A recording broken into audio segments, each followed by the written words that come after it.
Blog Talk Radio.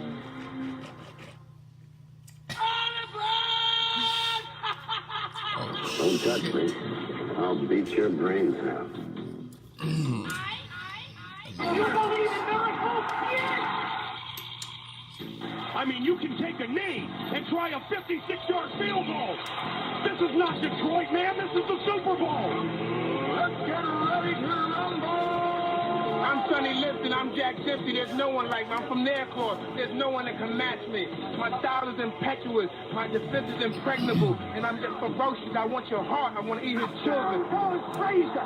Down goes Frazier.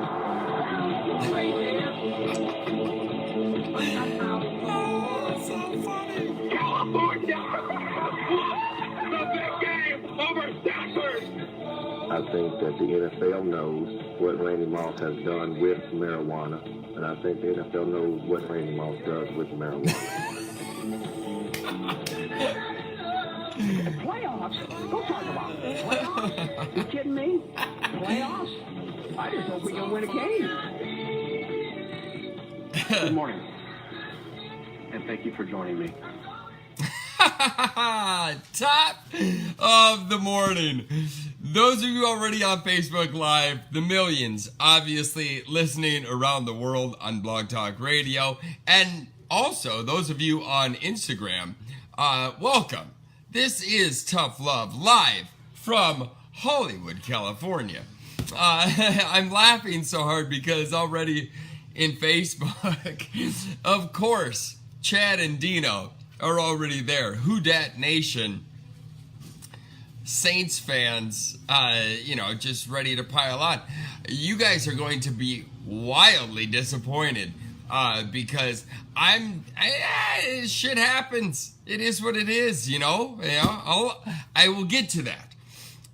But first things first, I'm reminded, and I'll be honest with you, I am I don't know what it is, but I'm very simple in certain ways. And I was just reminded that daylight savings is coming up. And it's funny because in March, when daylight savings comes on, we extend the day, and light comes in. It's like my favorite day of the year. And then I don't know exactly when it's coming, but I know it soon, that we set the clocks, what is it, spring ahead, fall back, and so next thing you know, it's dark at 4:30 or 5 o'clock. And, I'm telling you right now, I'm all about, night and dark and whatnot, but at, 8 or 9, Any of you freaks who enjoy it getting dark at 4:30 or 5 o'clock in the evening, you should be shocked. There's a special place in hell for you people, because that's just not right. It's just not right. But I appreciate everybody on Central and East Coast staying up to watch this right now.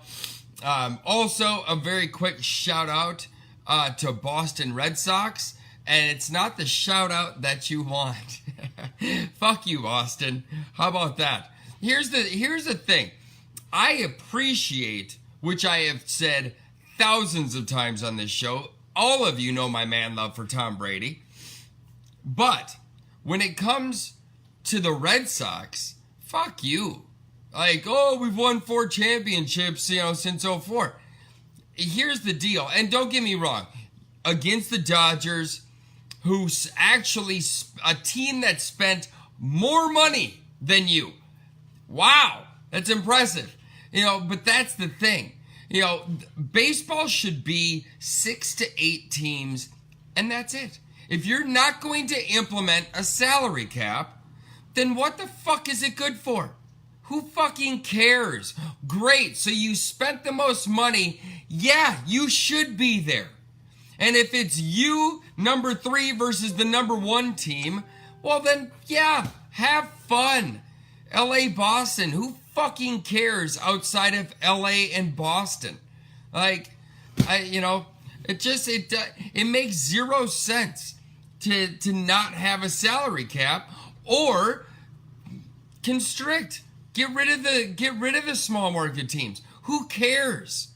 It's like if you're having a car race and one person has enough money to buy a McLaren and the other person only has enough money to buy a Toyota Camry. Well, we all know who the fuck's going to win that race, right? It's just, baseball itself as a sport is boring enough, and it's fucking pathetic.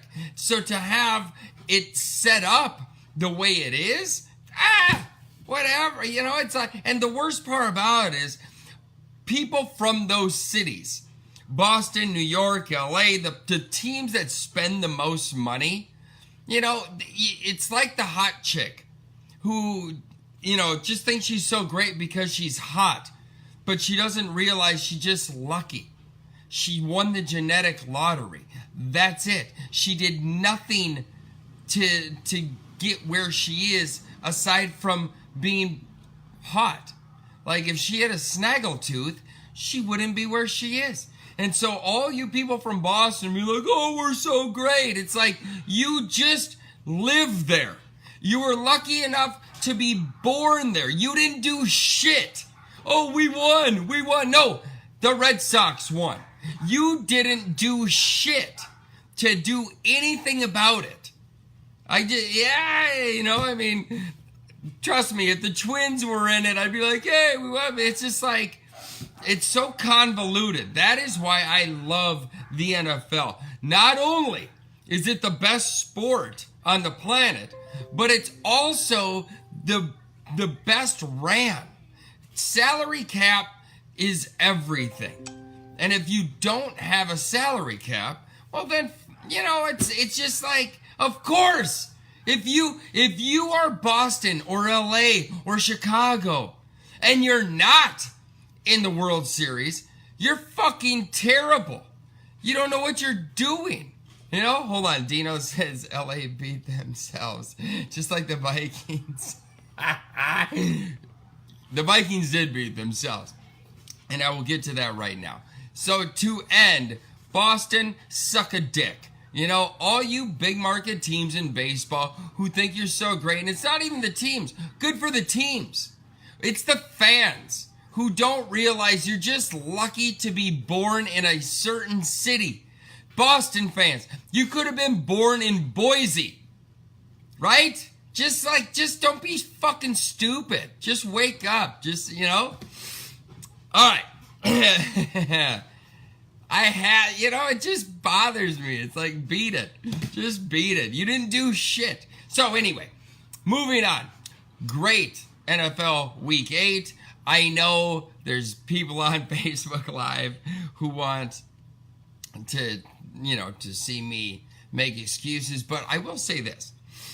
I listen to a lot of talk radio, and I listen, to a certain show on K-Fan in Minneapolis on Monday mornings just to take in all that is. And it is shocking to me the amount of Minnesota fans who just make excuses. Well, if we wouldn't turn the ball over, we'd have won the game. Yeah, but guess what? You did. Just like 2009, this game was eerily reminiscent of 2009. And with, shockingly, that game going to overtime with the Vikings having 5 turnovers in that game. And I think New Orleans only had 1. Exactly, Dino. So to get to overtime in 2009 was an amazing feat in itself. And then to lose the way they did is pure Minnesota. That's pure Minnesota. And so for Sunday night, it's just, guess who didn't make the mistakes? The Saints. And guess who won the game? The Saints. Statistically, hold on. Statistically, Vikings yards alone, 423 to 270. First downs, 27-17. Plays ran, 67 to 53. passing yards. We doubled up Drew Brees and the white dude from BYU, that Mormon dude, Taysom, whatever his name is, Taysom Hill. We doubled them up, 338 to 164. Guess what? We lost the points off turnovers, 14-0. All right? So I get sports. Most people don't. They're fans, and that's fine, but they don't get sports. Excuses are so easy to be made, right? I just say I'm a realist. It's not only in sports, just in life. I'm not relationship material. I'm a realist. I admit it. Most of you don't. It's all right. I admit the fact that the Vikings fucked up. You know what? I mean, it is what it is. Don't fuck up, and you win the game. There was a run in that game, and it started off with gee, what up? It started off obviously with the Thielen fumble. Now, keep in mind, Drew Brees, right before Thielen fumbled, threw an interception to Harrison Smith. First interception of the season for Drew Brees. So, the same excuses can be made, but the difference is, off of that turnover, we got shit. We didn't do anything with it. We were about to. And then Thielen fumbled, right?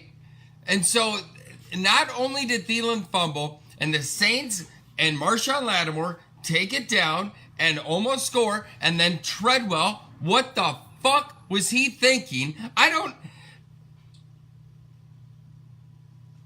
There's certain things in sports that have absolutely zero explanation.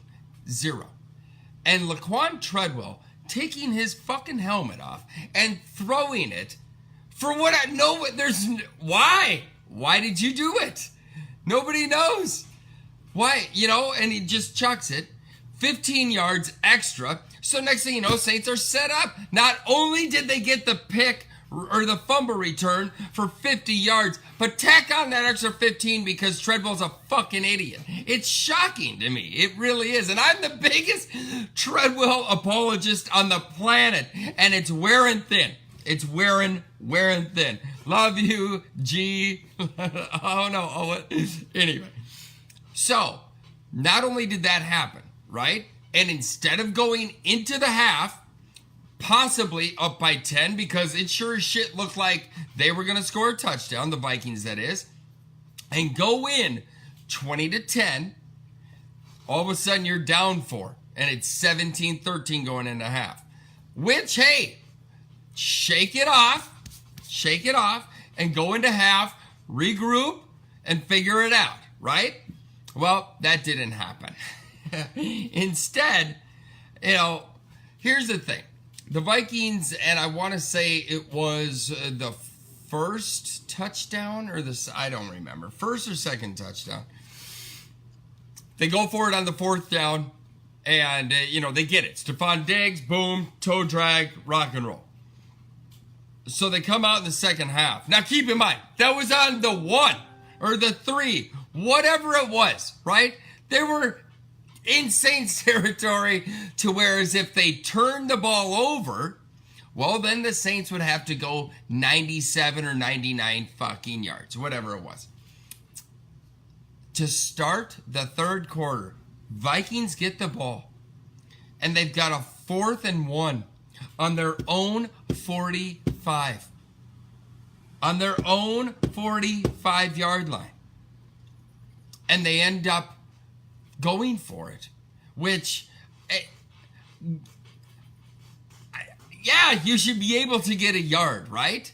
Maybe you should run it. You've been really, really good running the football so far, and you end up passing to who?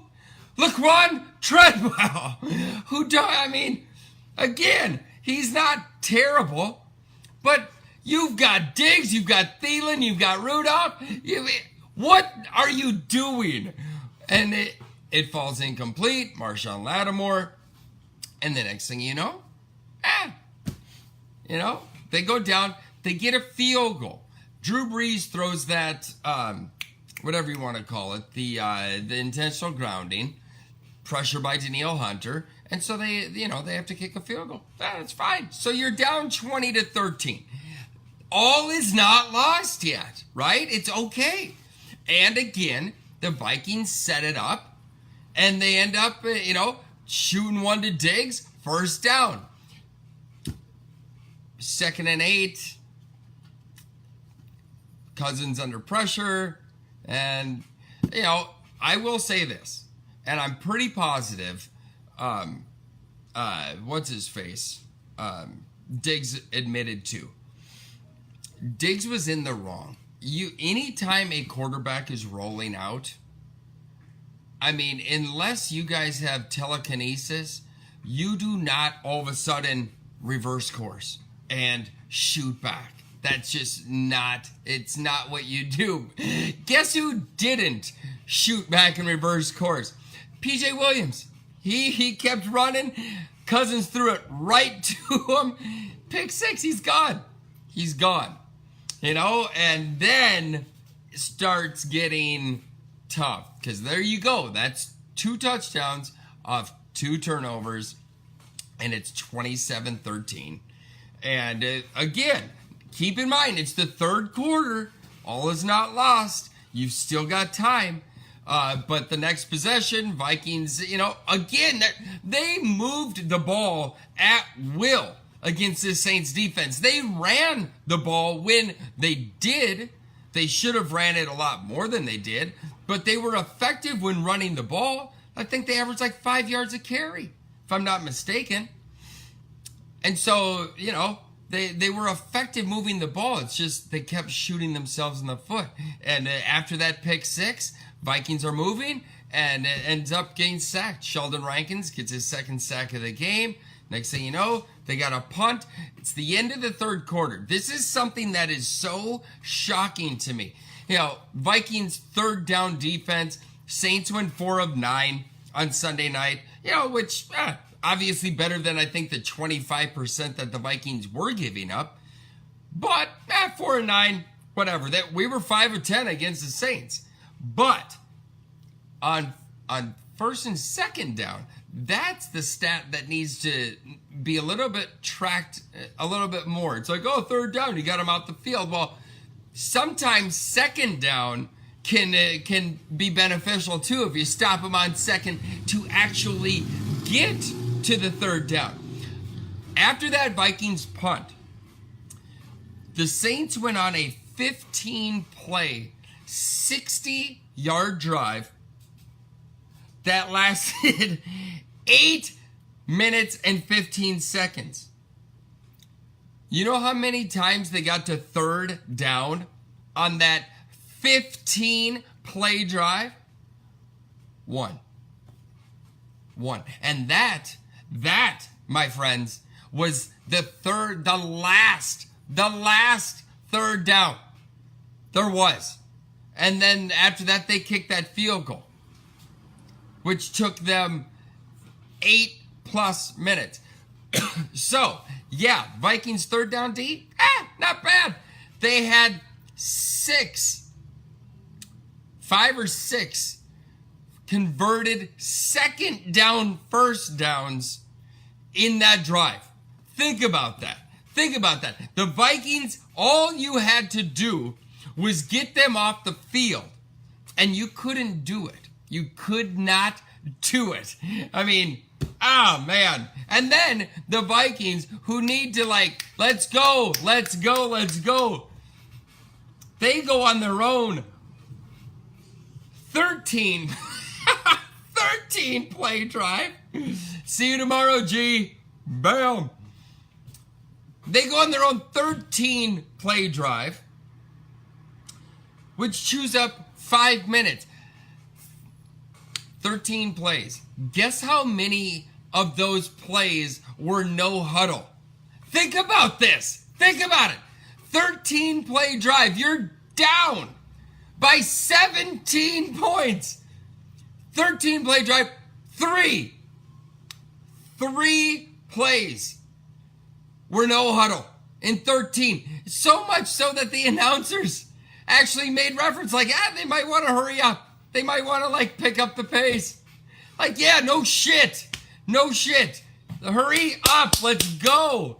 I mean, it was that second half. It's shocking. Not only did that game eerily resemble the 09 game in the sense of turnovers and how the fumble at the end of the first half by Thielen was so eerily similar to Adrian Peterson's fumble at the end of the first half in 09 NFC Championship game. But just the inability to let's go, like have a sense of urgency. It's incredible. It's incredible. And I will say this. Just like last year's Philadelphia NFC Championship game, once Case Keenum threw that pick 6, you could just feel the tide turn. I'm sitting at the bar being like, brush it off. Not a big deal. Vikings obviously couldn't do that, just like last night. Once Thielen fumbled that ball, and that momentum shift, you could feel it. You could feel it through the TV. I can't imagine being at that stadium because you could feel it. And it's unfortunate. I mean, as a professional athlete, you would think they'd be able to just push that down, put it away, and move on. But, I mean, they are human, and that's the way it is. So, hey, Dino, Chad, congrats. I mean, hopefully we will see you in January down the road. I obviously you guys, barring some catastrophic circumstance, should be there. What a hell of a game you guys got this week, by the way.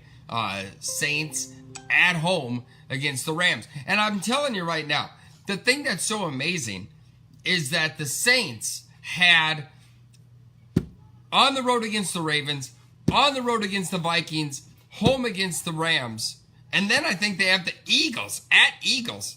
And they're 2-0 to start that journey. And I would not be surprised if you guys beat the Rams on Sunday in New Orleans. What a goddamn game. I'm excited for that. It's going to be great. So that's that. I got about 7 minutes left. I don't have to use it all up, but I do want to touch on something. I am not one to boast. My personality possibly comes off that way, but truly, I do not do that. I am somewhat of a humble person. I'm not saying I have never. I'm saying I generally don't. But I put out a post on Facebook just saying I told you so. Because my boy AP is doing it, baby. And everybody wrote AP off except this kid. Why? Because if you have injury that limits you from being who you are and your full capabilities, well then that should be understood, right? Just like Tiger Woods.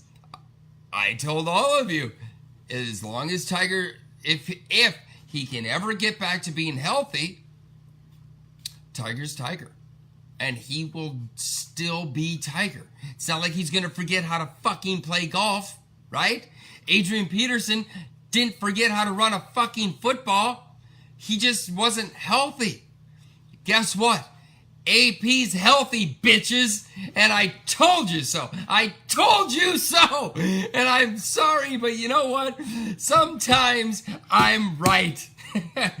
And I will let y'all know because y'all gave me so much shit. Everybody gave me so much shit about saying AP is going to be back. And guess what? AP went 26 for 149, 2 touchdowns, 1 receiving. He is on pace. Adrian Peterson is on pace for 1,342 yards. Say that out loud, bitches. Say my name. I'm telling you, They're 5-2. They are playing the game of football the way I love football to be played. Strong running game, good defense.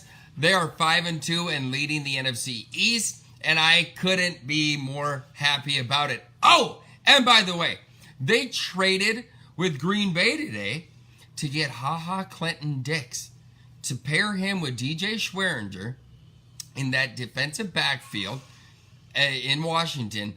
And I'm telling you right now, that is huge. That is the get. Well, that is the 1B.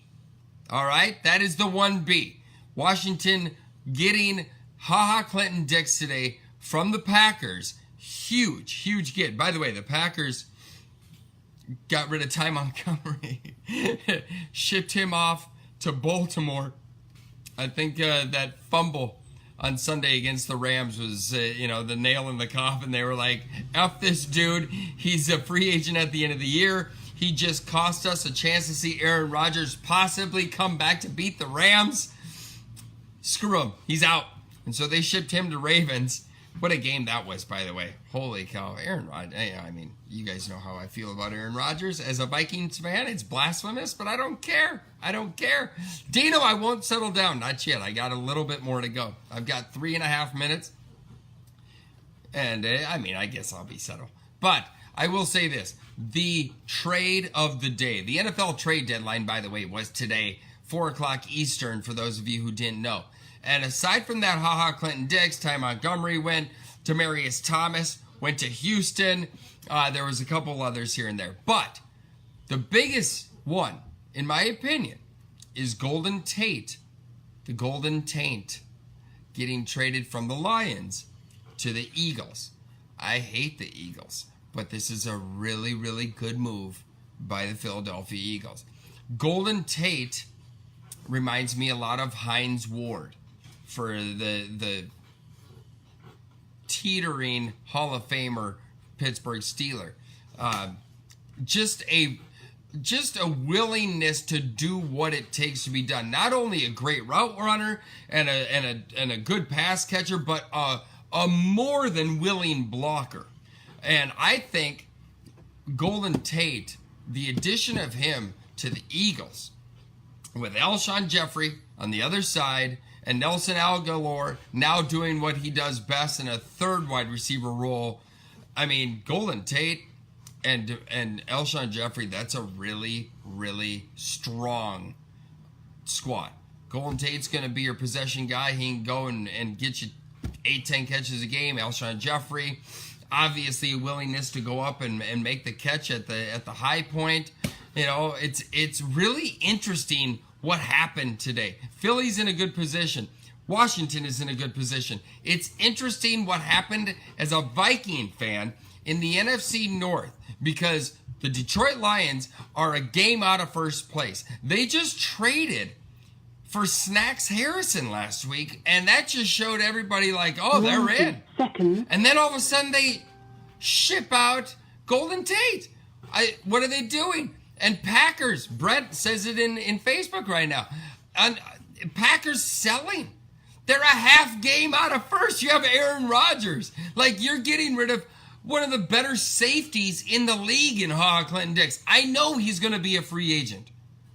But still, like, I don't know. Who are you going to replace him with? Another rookie? 60 seconds. Packers' defensive backfield is, it's young. They had a great game against the Rams on Sunday, granted. But aside from that, it's not like they've been tearing it up. And you're going to get rid of Clinton Dix and give him to Washington? Same thing with the Lions. You're gonna lessen your team. Although Galladay and that other guy is going to obviously step up. But, kind of weakening your team and strengthening the Eagles. Same thing with the Packers. You're going to weaken your team and strengthen a competitor. A Washington Redskin team that's 5-2, who you just improved massively. Massively. It's good for the Vikings. 10 seconds left. Blog Talk Radio. I love you guys. I'm out.